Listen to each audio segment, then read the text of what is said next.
Bonjour, mon nom est Francis Hubert.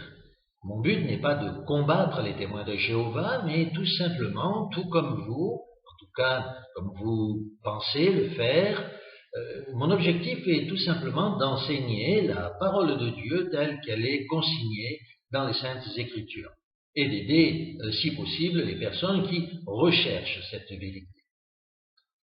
Aujourd'hui, donc, notre sujet, c'est l'âme. Quelques pensées tirées des Saintes Écritures sur l'âme.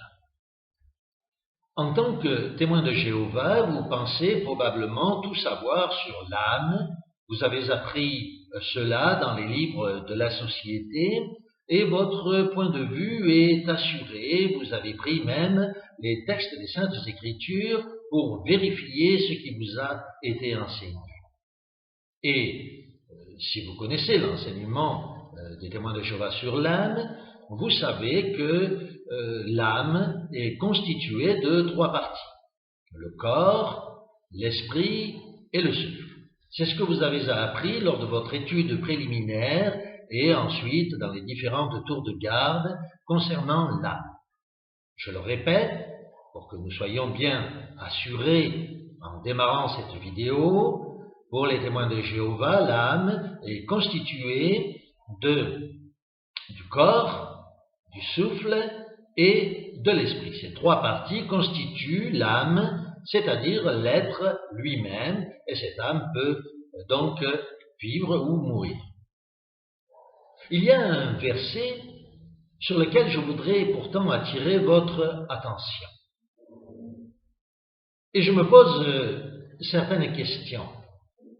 Pourquoi le verset que je vais vous citer n'a-t-il jamais été enseigné par les témoins de Jéhovah? Pourquoi ce verset que nous allons prendre ensemble ne se trouve dans aucune étude des témoins de Jéhovah sur l'âme? Pourquoi, lorsque vous avez appris ce qu'était l'âme, vous n'avez pas lu le verset que nous allons ensemble examiner? Je vous propose donc de prendre ce verset dans votre propre exemplaire de la traduction du Monde Nouveau et nous allons le lire ensemble. Alors tout d'abord, nous le lisons dans la traduction du Monde Nouveau où il est écrit. Il s'agit de 1 Thessaloniciens chapitre 5 verset 23.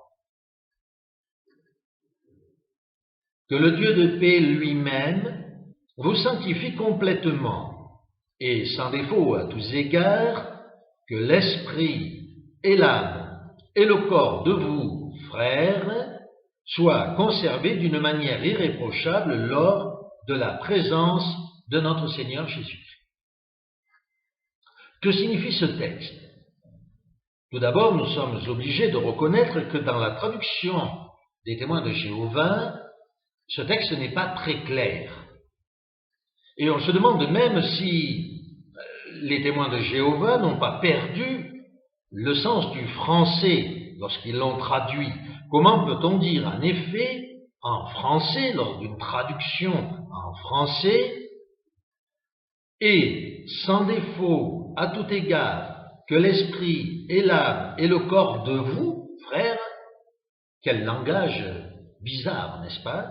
Pourquoi ne pas avoir traduit en bon français? D'autre part, dans ce texte est rajouté un mot. La parole de Dieu, pourtant, nous décourage de rajouter des mots. Mais vous me direz probablement que ça a été fait pour une meilleure compréhension. Moi, je vous dirais, et nous allons démontrer cela, peut-être pour obscurcir encore plus le texte. Le mot qui a été rajouté ici, c'est frère. Donc nous lisons que l'esprit et l'âme et le corps de vous, frères, soient conservés d'une manière irréprochable. Alors nous allons essayer de remettre ce texte dans un bon langage, dans un français courant, et nous allons prendre n'importe quelle Bible, n'est-ce pas? Ici, peut-être la Bible d'Ostie ou une autre, peu importe. Toutes les Bibles donnent une traduction en bon français. Alors je vous encourage à prendre une autre Bible, toujours 1 Thessaloniciens chapitre 5 verset 23, et de le lire dans une Bible en bon français. Et je vous encourage à prêter toute l'attention nécessaire à la lecture de ce texte. 1 Thessaloniciens donc 5, que le Dieu de paix vous sanctifie lui-même tout entier, et que votre être, l'esprit, l'âme et le corps soient conservés irréprochables lors de la présence de notre Seigneur Jésus. Ce texte dit la même chose, mais il est beaucoup plus facile à comprendre, n'est-ce pas?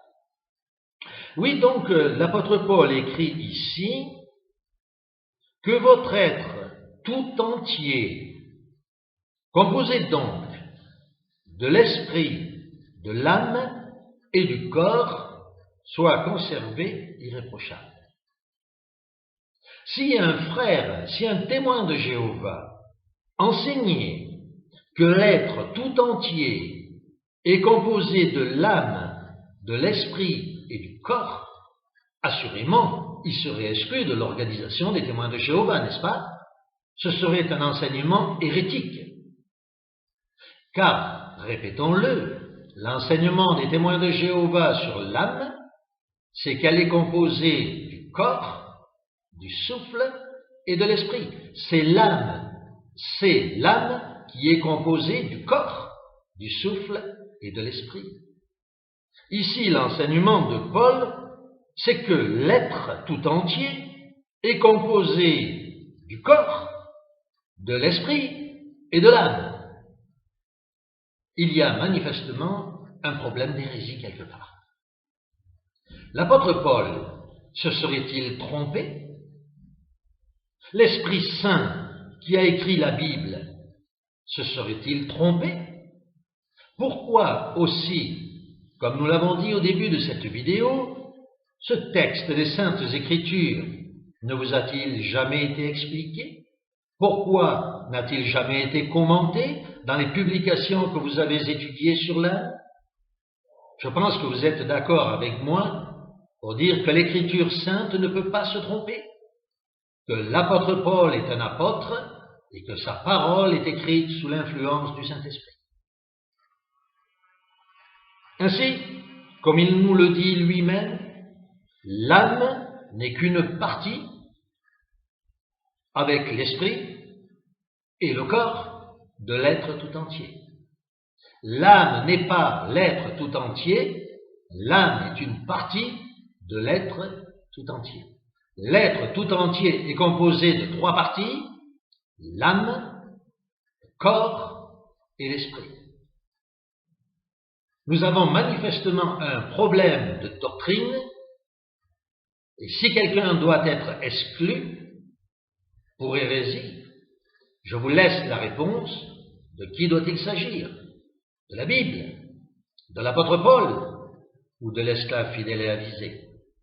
Je laisse cette réponse à votre réflexion.